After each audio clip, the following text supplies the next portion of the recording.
दोस्तों ज़रा सोचिए, 27 सांसद ने अपनी पार्टी लाइन तोड़ी, 15 वोट अमान्य हो गए और कुल मिलाकर 42 वोट ऐसे थे जिन्होंने 2025 के उपराष्ट्रपति चुनाव का खेल पूरी तरह पलट दिया। विपक्ष का दावा था कि उनके पास पूरी गणित तैयार है, लेकिन जब रिजल्ट आया तो विपक्षी खेमे में सन्नाटा छा गया। सवाल यही है, ये 27 क्रॉस वोटिंग करने वाले सांसद कौन थे? क्यों उनके हाथ एनडीए के पक्ष में उठे? 15 वोट क्यों अमान्य हुए? और सबसे बड़ा, अगर यह सब ना होता तो क्या सच में बी सुदर्शन रेड्डी आज भारत के उपराष्ट्रपति होते? यही है आज की कहानी। उपराष्ट्रपति। दोस्तों, उपराष्ट्रपति चुनाव 2025 कागज पर यह चुनाव विपक्ष और एनडीए के बीच एक कांटे की टक्कर होना चाहिए था, लेकिन यह नतीजे आए तो पूरा खेल ही बदल चुका था। कुल 753 वोट पड़े, लेकिन यह सिर्फ 452 बनाम 300 की लड़ाई नहीं थी। असली कहानी छिपी थी उन 42 वोटों में। 27 सांसदों की क्रॉस वोटिंग और 15 अमान्य वोट, यही वो वोट थे जिन्होंने पूरे नतीजे को पलट दिया। और इस कहानी में 3 बड़े खिलाड़ी सामने आए, बीजेडी, बीआरएस और अकाली दल। अगर ये तीनों दल विपक्ष के साथ खड़े होते और 42 वोटों की गड़बड़ी ना होती तो शायद आज बी सुदर्शन रेड्डी भारत के उपराष्ट्रपति होते। 42 वोटों की गणितीय पहेली। आंकड़े साफ हैं, सीपी राधाकृष्णन को 452 वोट, सुदर्शन रेड्डी को 300 वोट, लेकिन विपक्ष का दावा था कि उनके पास 315 सांसद पक्के हैं, तो 15 वोट कहां गए? दरअसल इनमें से 15 वोट एनडीए की तरफ क्रॉस हो गए और 15 वोट अमान्य हैं। यानी जिन सांसदों ने गलत निशाना लगाया या जानबूझकर वोट खराब किया, कुल मिलाकर 42 वोटों ने विपक्ष का पूरा गणित बिगाड़ लिया। यह कोई असाधारण संख्या नहीं है। 42 वोट ही जो मार्जिन थे जिसने विपक्ष को कड़े मुकाबले से शर्मनाक हार में बदल दिया। कौन थे वो 27 सांसद?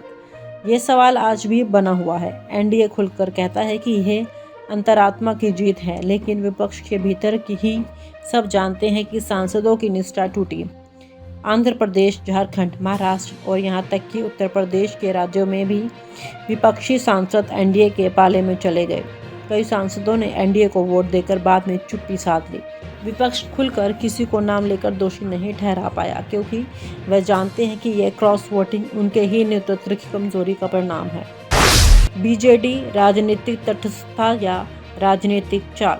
अब बात करते हैं पहले बड़े खिलाड़ी की, बीजू जनता दल बीजेडी की। बीजेडी के पास लोकसभा में 12 और राज्यसभा में 9 सांसद हैं, यानी कुल मिलाकर करीब 21 सांसद। ये अभी भी विपक्ष के साथ आते हैं तो सुदर्शन रेड्डी का आंकड़ा 321 तक पहुंच सकता था, लेकिन नवीन पटनायक की पार्टी ने साफ कहा, हम इस चुनाव में किसी खेमे का हिस्सा नहीं बनेंगे। क्यों?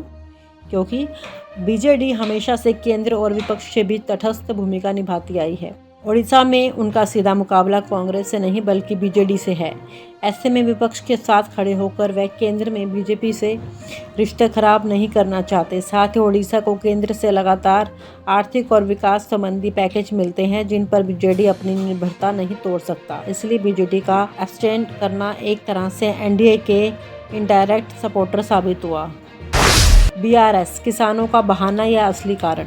दूसरे खिलाड़ी हैं भारत राष्ट्र समिति बीआरएस, केसीआर की पार्टी, जो तेलंगाना की राजनीति में कभी मजबूत खिलाड़ी रही, अब खुद कठिन दौर से गुजर रही है। उनके पास लोकसभा और राज्यसभा मिलाकर 9 सांसद हैं। बीआरएस ने कहा कि वह किसानों के संकट और खाद्य संकट के चलते हुए चुनाव में भाग नहीं लेंगे। सवाल है, क्या ये सिर्फ बहाना था? असल में केसीआर जानता था कि केंद्र सरकार से उसे टकराहट पहले से है, लेकिन इंडिया ब्लॉक में भी उसे पूरा सम्मान नहीं मिला। विपक्ष के नेतृत्व में कांग्रेस और क्षेत्रीय दलों के बीच अविश्वास बना हुआ है। ऐसे में अगर बीआरएस विपक्ष के साथ वोट डालता है तो कांग्रेस के लिए मददगार साबित होगा, लेकिन तेलंगाना में कांग्रेस की उनकी सबसे बड़ी प्रतिद्वंदी है। इसलिए केसीआर ने खेलते हुए एब्सटेन कर दिया, ना विपक्ष को वोट दिया ना एनडीए को, लेकिन नुकसान पूरा विपक्ष का हुआ। अकाली दल, पंजाब का दर्द और राजनीतिक गणित। तीसरे खिलाड़ी, शिरोमणि अकाली दल एसएडी, लोकसभा और राज्यसभा मिलाकर इनके पास 3 सांसद हैं। यह संख्या भले ही कम लगे, लेकिन इतने बड़े चुनाव में 3 वोट भी संतुलन बिगाड़ सकते हैं। अकाली दल ने कहा कि वह पंजाब की बाढ़ और किसानों की समस्याओं के चलते वोटिंग से दूर रहेंगे। असल में अकाली दल का राजनीतिक समीकरण बीजेपी और विपक्ष दोनों से उलझा हुआ है। वे पहले एनडीए का हिस्सा थे, लेकिन कृषि कानूनों के मुद्दे पर अलग हो गए। विपक्ष में जाकर उन्हें सम्मान नहीं मिला। इस स्थिति में उन्होंने स्थानीय मुद्दों का हवाला देकर एब्सटेन कर लिया, लेकिन यह एब्सटेन भी एनडीए के लिए फायदेमंद साबित हुआ। अगर बीजेडी, बीआरएस और अकाली वोट करते तो अब जरा कल्पना कीजिए, अगर बीजेडी के 21, बीआरएस के 9 और अकाली दल के 3 सांसद विपक्ष के साथ खड़े होते तो सुदर्शन रेड्डी को अतिरिक्त 33 वोट मिलते। इसका मतलब होता है 300 प्लस 33, 333 वोट। अब अगर क्रॉस वोटिंग और सामान्य वोट ना होते तो विपक्ष का आंकड़ा 333 से बढ़कर 345 से लेकर 350 तक पहुंच सकता था। वहीं एनडीए का आंकड़ा 427 से लेकर 430 के आसपास रहता। इस स्थिति में मुकाबला वाकई कांटे का हो सकता था, यानी विपक्ष हार से जीत की स्थिति में पहुंच सकता था। लेकिन राजनीति में अगर और काश से इतिहास नहीं बदलता। बीजेपी का मास्टर स्ट्रोक विपक्ष की गलती को अवसर बनाना। बीजेपी जानती थी कि विपक्ष के पास संख्या है, लेकिन निष्ठा नहीं। उन्होंने विपक्ष के भीतर असंतोष को हवा दी।